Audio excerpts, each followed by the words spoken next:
It was 1988 and I'd been on a few cruises between Royal Caribbean, Carnival, and Norwegian Cruise Lines. So we broke out the brochures and started to compare ships and prices because it was time to go cruising again. Our previous cruise had been on NCL's The Norway, and when I sailed on it, it was already 25 years old, and in my opinion, it did not compare to the newer cruise ships. We ended up loving what we saw in the Carnival brochure, so we picked Carnival Holiday, which was built and went into service in 1985. So it was only 3 years old at the time we decided to cruise on it.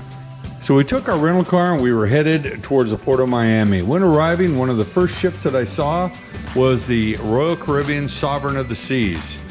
That ship was fairly new at the time, and everything I'd read about it, it was totally state-of-the-art with a massive atrium inside of it. It was something I dreamed about going on and would in years later. As we continued on, I saw the Norwegian Cruise Lines ship that I had been on 2 years prior. I wasn't very thrilled with that particular ship due to the age and some of the defects or problems that we experienced while we were on the ship. As we continued on then, we saw the Holiday. We arrived in the terminal, and as usual, it was organized chaos. The masses of people that were going to be boarding the ship were in there all trying to check on at once, and this was before you could use a computer to have all of your forms filled out for your boarding of the ship. So once we got all that completed, we were ready to go board this brand new beautiful ship. When we walked outside on the gangway and made entry, it was pretty spectacular looking. When we got to the cabin, we had noticed that they had given us welcome aboard information. And instead of watching on the TV like we do now, they handed out all the different times that there were meetings, times for dinners, times for tours, what the hours were, and the casinos and the various other public rooms, and the little tiny sail and sign card that was a preview of things to come in the future.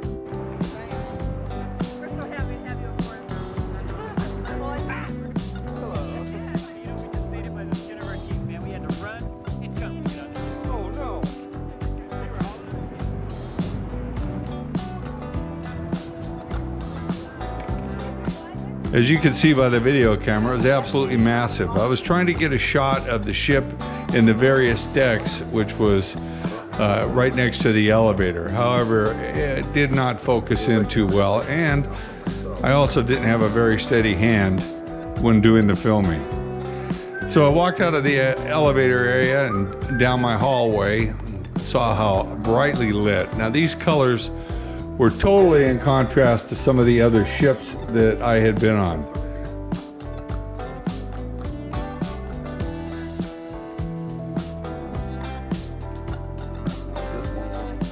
Hey, there he is, right there. Here it is. Our spacious. Adobe. Here's our merry crew.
This part of the ship was called the Bus Stop Bar and Grill, and I was always amazed at whoever thought of bringing an entire bus onto a cruise ship and making it up as a prop.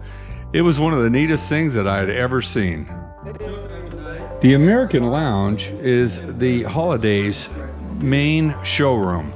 And one of the things about the showroom here is it was so innovative back then that they made it into a two-story showroom, much of which is the same as what you see today. But back then, for us seeing it, I mean, it was state of the art.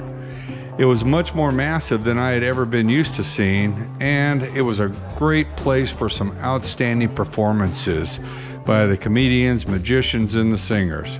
We really had a very enjoyable time in that lounge. One of our first ports that we stopped at was Jamaica. This was my first time visiting the island, and I recall how beautiful it was and what a great time we had. We started out the day by going and climbing Dunn's River Falls. If you've never done that and you are in Jamaica, it is an absolute wonderful experience and just beautiful. At the time, the ship parked in Ocho Rios, which was on a bay.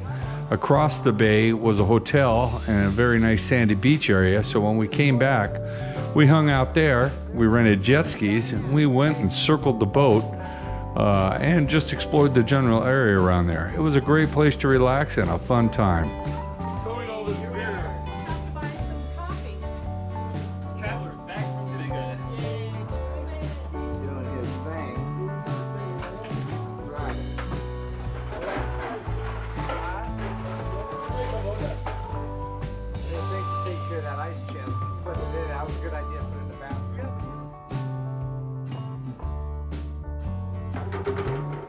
I see my beer down right now for a trip to the Grand Cayman Islands. Grand Cayman Island, one of the islands. But my room steward has let me down totally. I appear to be running low on ice. Yeah, put a Coke in there for Annabelle. Yeah,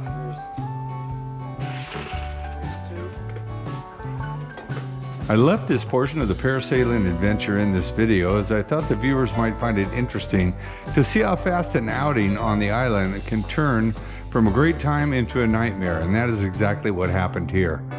Our friend Joe was the last one to go up parasailing, and moments after he lifted off, we could see a storm rolling in faster than I had ever seen. The captain saw it also and had to cut the ride short, and then he started the winch reeling him in. However, it was too late. The winds pulled the chute in the opposite direction, and Joe was stranded up about 75 to 100 feet as the winds buffeted him back and forth. As the winds grew stronger, it started dragging the boat backwards.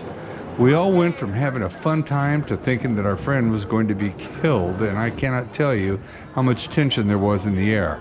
The captain finally had no choice but to cut the cable, and when he did, Joe was flying away and heading towards the water like he was sitting on a Craftsman toolbox. got Joe. We got him about 3 stories right now. Cable won't come in. We got some heavy winds. They seem to be coming from all directions. We have a storm coming in behind us.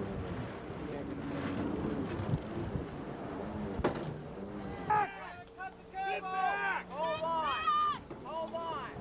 Hold on! Step back! Hang on, Dave. Yeah, cut it. Cut it, man. Cut it. Cut it. Tell us how was your ride to death? Huh? Rocket to hell. Hey, Joe, didn't it make you feel comfortable you had such a comfortable crew on the boat, though? Yeah. How quickly we went into action. Yeah, we're about to leave the Grand Cayman Islands. We believe that Brian has boarded the Carnival One shuttle, but we're not sure.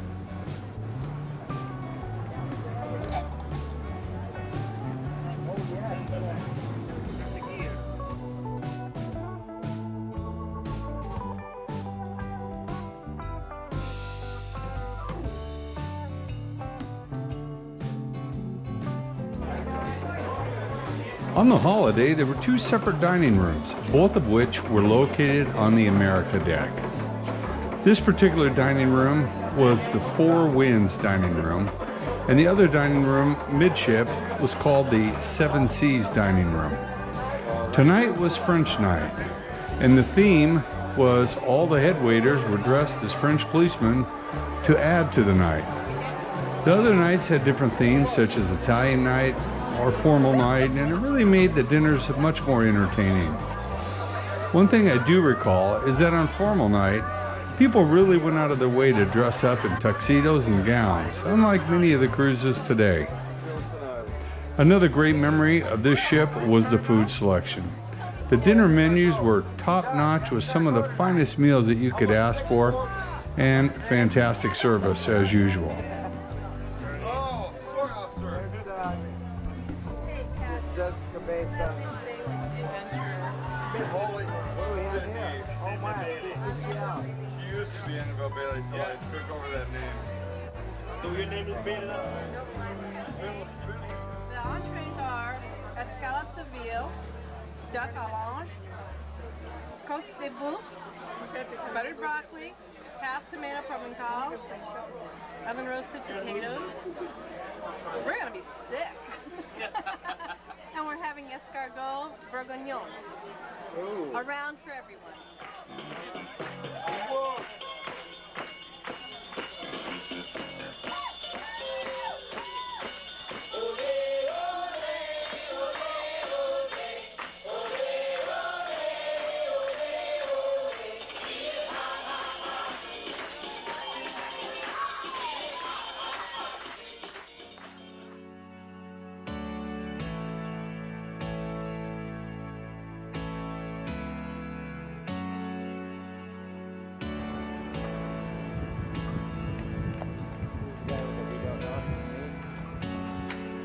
See the weather's beautiful again.